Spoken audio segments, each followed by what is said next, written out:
अस्सलाम वालेकुम एवरीवन। कैसे हैं आप सभी? क्या हाल है आप सभी के? उम्मीद करती हूँ सब ठीक ठाक होंगे, खैरियत से होंगे। Welcome to another day, welcome to another video. अल्लाह आप सभी को खुश रखे और बहुत कामयाबी दे। आज की वीडियो में हम दुआ का मीनिंग और दुआ मांगने का सही तरीका क्या है उसको डिस्कस करने वाले हैं। तो आइए बिना किसी देरी के चलते हैं अपनी वीडियो की तरफ और जानते हैं कि दुआ क्या होती है। तो दुआ का मतलब है पुकारना या बुलाना, और शरीयत की ज़बान में दुआ का मतलब है अल्लाह से उसकी रहमत मांगना और अल्लाह से मगफ़िरत का सवाल करना। जब हम अपनी ज़रूरतों को पूरा करने के लिए अल्लाह से मदद मांगते हैं, ये भी दुआ है। तो आई होप आप दुआ का मीनिंग समझ गए होंगे। और दुआ मांगना एक ऐसी इबादत है कि दुआ की कसरत से बलाई टाल दी जाती है। दुआ तकदीर बदलने की फजीलत रखती है। जब भी दुआ करें अल्लाह से खुलकर मांगे, सुबह शाम मांगे, रो रो कर मांगे। अल्लाह से जितनी दुआएं करोगे, जितना मांगोगे उतना पाओगे, उतनी इज्जत बढ़ेगी। अल्लाह वो शहंशाह है जो अपने बंदों को नवाज कर खुश होता है। अल्लाह से जब भी मांगो उसकी शान के मुताबिक दुआ मांगो और दिल में यकीन स्ट्रोंग रख कर मांगो। देने वाला रब करीम है। 100% होप के साथ मांगो। होप ही दुआ का आदाब है। जब तक यकीन के साथ दुआ मांगते रहोगे तुम्हारी दुआएं कबूल होती रहेंगी। जैसे ही आपकी दुआओं में डाउट को जगह मिलेगी, आप सोचोगे पता नहीं कबूल होगी नहीं होगी, तो ये दुआ मांगना बेकार है। क्योंकि अल्लाह से जो जैसा गुमान करता है फिर अल्लाह उसके लिए वैसा ही हो जाता है, वो ऐसा ही उसके लिए कर देता है जैसा वो सोचता है।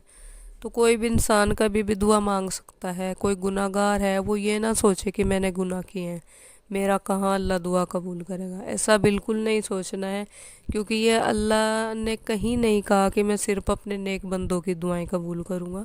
तो दुआ के लिए नेक होना ज़रूरी नहीं है, बल्कि अल्लाह पर भरोसा होना ज़रूरी है। तो अल्लाह अपने तमाम बंदों की दुआएं कबूल करता है। जब तक आप दुआएं करते रहेंगे, आप दुआओं में अल्लाह के करीब जाएंगे, तो अल्लाह आपको नेक बनने की तौफीक भी दे देगा। तो गुनाहगार हो नहीं हो तो आप अल्लाह के बंदे ना। तो आप ये ना सोचो कि आप मुजरिम हैं या कुछ हैं। आप दुआएं करें, इंशाल्लाह अल्लाह बड़ा रहीम है, वो आपकी दुआएं ज़रूर कबूल करेगा। तो दुआ से रिलेटेड हमने बात कर ली है। अब हम दुआ कैसे करनी चाहिए, दुआ करने का सही तरीका क्या है उसके बारे में बात करते हैं। तो फर्स्ट जो तरीका है दुआ मांगने का सही, वो ये है, जब भी आप दुआ करने लगें और आप चाहो कि आपकी ये दुआएं अल्लाह जल्दी सुन ले, तो सबसे पहले आपने अपनी दुआओं में अल्लाह की हम्दो सना बयान करनी है। फिर आपने नबी सल्लल्लाहु अलैहि वसल्लम पर दुरूद भेजना है, और फिर उसके बाद आपने दिल से अपने गुनाहों पर इस्तग़फ़ार करके अल्लाह से अपनी जो जायज़ हाजत है, जो जायज़ तमन्ना है, वे बतानी है, वे मांगनी है। फिर मांगो आपको जो चाहिए, इंशाअल्लाह आपकी दुआएं बहुत जल्द कबूल होंगी। सेकंड जो दुआ मांगने का तरीका है, दुआ करने से पहले आपने 3 बार ये पढ़ना है, या अरहमर राहिमीन, ज़रूर से पढ़ें। जो शख्स दुआ मांगने से पहले 3 बार इसको पढ़ लेगा, फरमाया गया है कि अल्लाह ने फरिश्तों में से एक फरिश्ता इस कलिमात को पढ़ने वाले के लिए रखा है। जब कोई शख्स 3 बार या अरहमर राहिमीन कहकर दुआ मांगता है, तो वो फरिश्ता कहता है मांग जो मांगना है, तेरी तरफ तेरा रब मुतवज्जह हो चुका है। सुभान अल्लाह। अल्लाह देने के बहाने देखता रहता है, बस तुम लेने वाले तो बनो, इंशाअल्लाह वो ज़रूर देगा। थर्ड दुआ मांगने के तरीक़ों में है कि जब भी आप दुआ मांगते हैं तो अल्लाह पर ऐसा यकीन हो कि अल्लाह तू ही मेरी उम्मीद है, तू ही मेरा ईमान है, और अल्लाह से भिखारी बनकर मांगना है। जैसे एक बच्चा जिद करके अपनी बात बनवा लेता है, अल्लाह के सामने आप भी बिल्कुल बच्चे बन जाओ, वैसे ही जिद करके अल्लाह तू ही मेरा है, तू ही देने वाला है, अगर तू नहीं देगा तो कौन देगा। तो फिर देखें आपकी दुआएं कैसे कबूल नहीं होती हैं। इंशाअल्लाह अल्लाह ज़रूर कबूल करेगा फिर। और ज़िंदगी में अगर आपकी मुश्किल वक्त आ रहा है और आपका लोग दिल दुखा रहे हैं, आपको तोड़ा जा रहा है, तो घबराओ मत, सब्र करो, उस पर भरोसा रखो।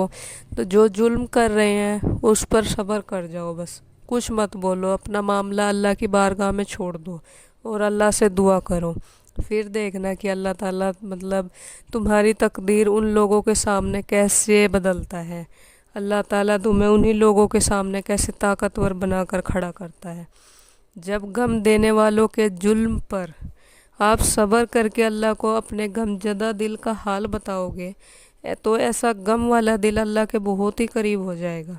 यकीन रखो वो तुम्हें ऐसी ताकत बना देगा कि जो जुल्म करने वाले हैं ना, वे खुद देखेंगे कि ये तो हमारे बस से बाहर हो गया है, ऐसा कैसे हो गया। वे मतलब पछताते रहेंगे, मतलब वो शौक ही हो जाएंगे। तो आपने टेंशन नहीं लेनी है।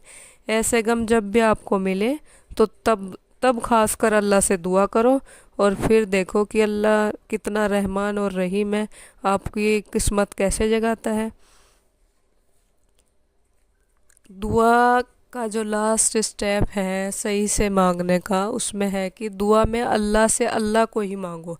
अगर वो रब मिल गया आपको, फिर ऐसी कौन सी दौलत है जो अल्लाह के मिलने पर भी तुम्हें नहीं मिलेगी। आप सोचो, खुद ही अपना लगाओ दिमाग। अगर अल्लाह मिल गया तो क्या रह गया फिर हमारे पास जो नहीं होगा। तो अल्लाह से अल्लाह का दीदार मांगना है, अल्लाह से ज़्यादा सजदों की तौफीक मांगनी है। ये वे दुआएं हैं जो आपकी आखिरत संवार देंगी और यही हैं वे बेहतरीन दुआएं और उन दुआओं को करने के तरीके जो क़यामत के दिन आपका साथ देंगे। तो हमने अपनी दुनिया के साथ अपनी आखिरत भी संवारनी है और अपनी दुआओं की कबूलियत के लिए ये जो हमने कुछ स्टेप बताए इनको फॉलो करना है। इंशाल्लाह आपकी दुआएं सुनी भी जाएंगी और कबूल भी होंगी। आई होप आज की वीडियो अच्छी लगी होगी। मिलती हूँ नेक्स्ट वीडियो में। अगर वीडियो अच्छी लगे तो वीडियो को लाइक कर दें, शेयर कर दें और चैनल को सब्सक्राइब कर लें और अपना सपोर्ट बनाए रखें। अल्लाह हाफिज़।